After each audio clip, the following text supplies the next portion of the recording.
Okay, this is a book review, and the book is by Robert Harris. It's a trilogy of videos about Cicero. There's 3 books. I previously did a book review about the first 2.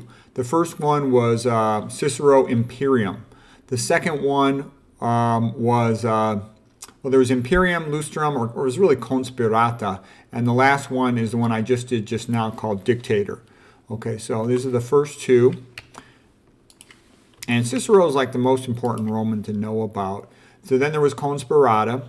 And basically the first one was Cicero's rise to power. He was a new man of poor origins, and he became the head of Rome, one of the head consuls. Conspirata was how he dealt with the Catiline conspiracy. And then the last one, Dictator, was all about the civil wars that happened in Rome after the death of Julius Caesar. Well, first of all, there was a civil war between Julius Caesar and Pompey. Julius Caesar won that.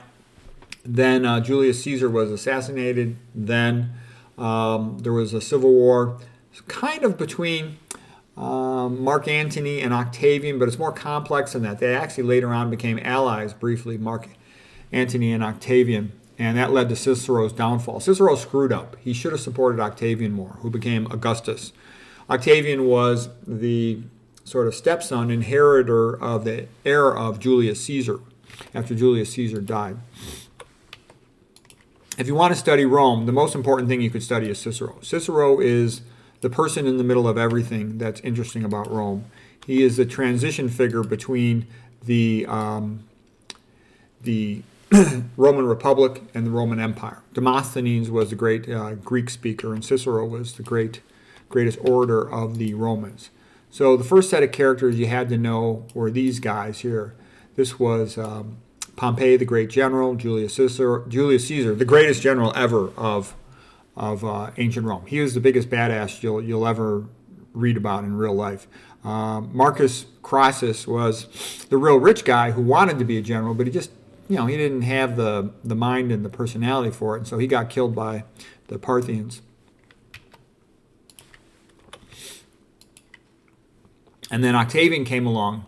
In the will of Julius Caesar, after he was assassinated, he named Octavian to be his heir, and he then became a Caesar, and he also called himself later Augustus. It was sort of declared by the Senate a more high title than Octavian, sort of a plain country guy name. Here's a painting of the triumph of Pompey. Pompey had been a great general, and a big triumph is when you get to march through Rome with all your soldiers, and it's a big holiday fest. So all the generals wanted to someday have a triumph.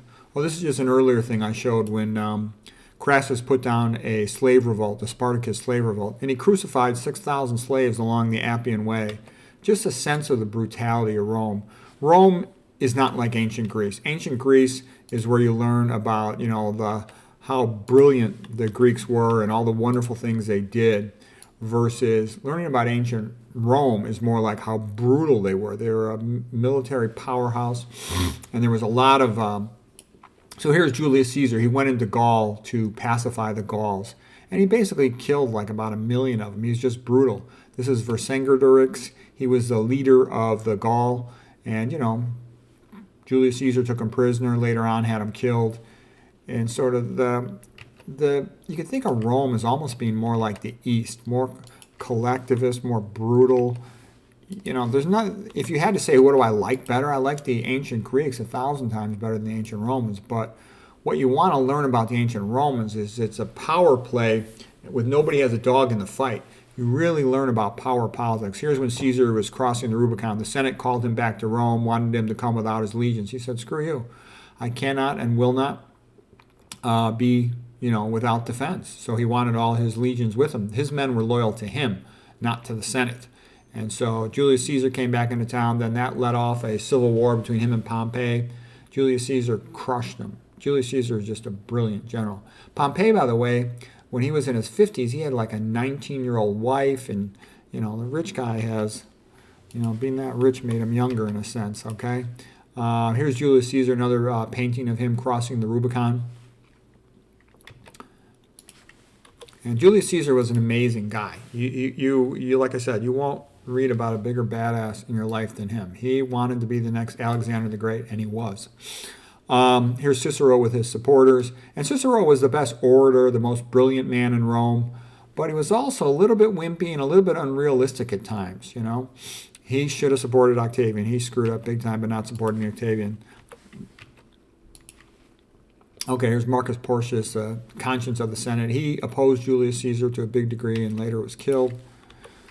Here's one of Caesar's speeches in the Senate, like calling out Catiline, who had conspired against him. Here's a better painting of Caesar calling out Catiline, who conspired against him. And notice he's now sitting far from all the senators. This is just a metaphor of what politics is like. You know, you cut off one hydra and then there's a new problem arises pretty soon after that. Julius Caesar got himself into an affair with Cleopatra, and some people were angry about that, figuring he's going to send the resources of Rome to Egypt.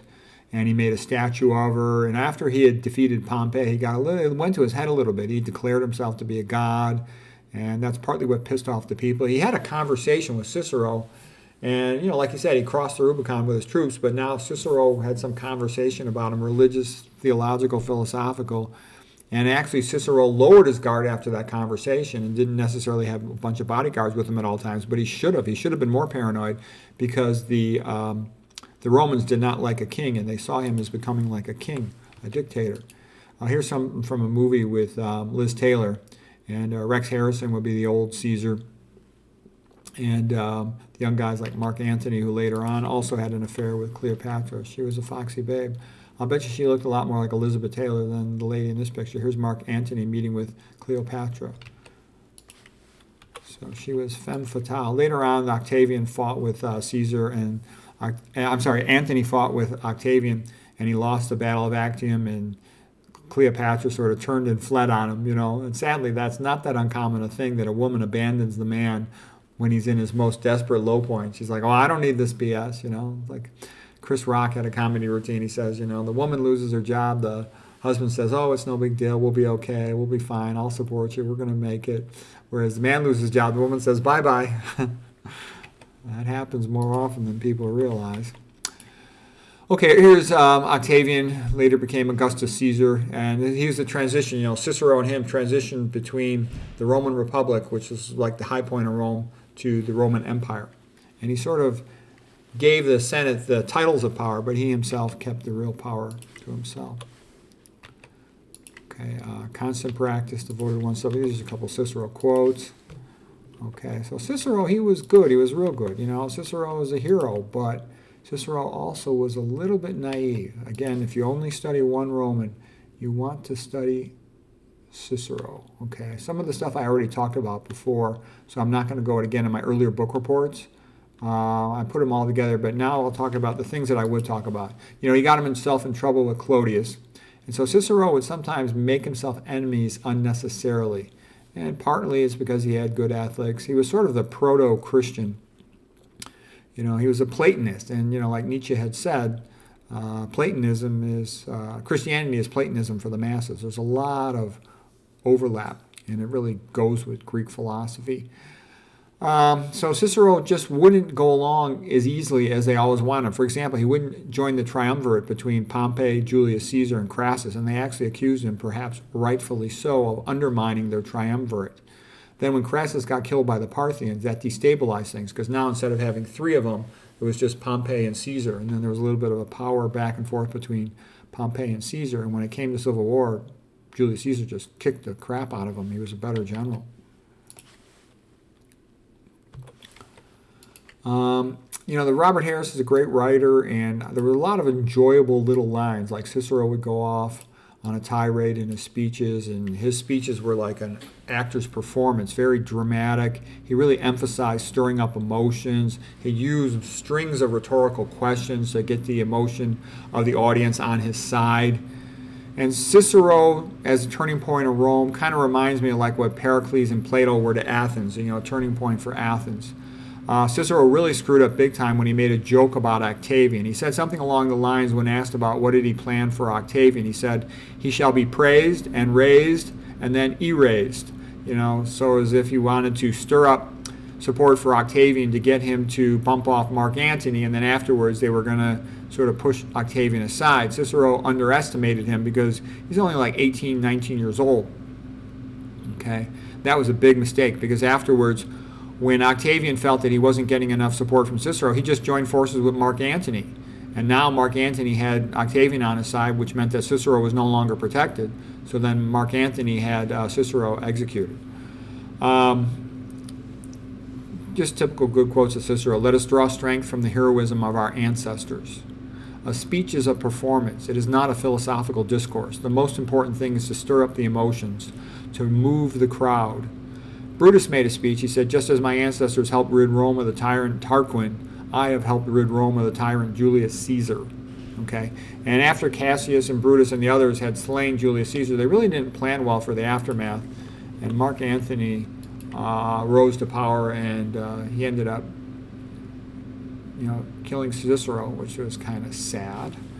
Okay, well, I think that's all I got for Numero. I can tell you it was a great series of books. I really enjoyed it. I listened to the audiobooks in the car. So the viewer who told me about that, thank you very much. It was well worthwhile. So if you want to entertain yourself with Roman history, I think this is a great place to go. If you want to learn more Roman history, I would say just getting started. The Rufus Fears Famous Romans is probably the best DVD course.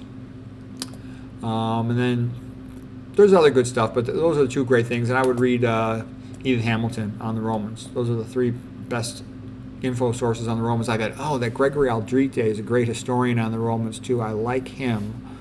And his lecture on the oratory of Cicero is great. I read, a book about Quintilian. That was good. The guy who had the orator school. So anyways, I hope that's helpful.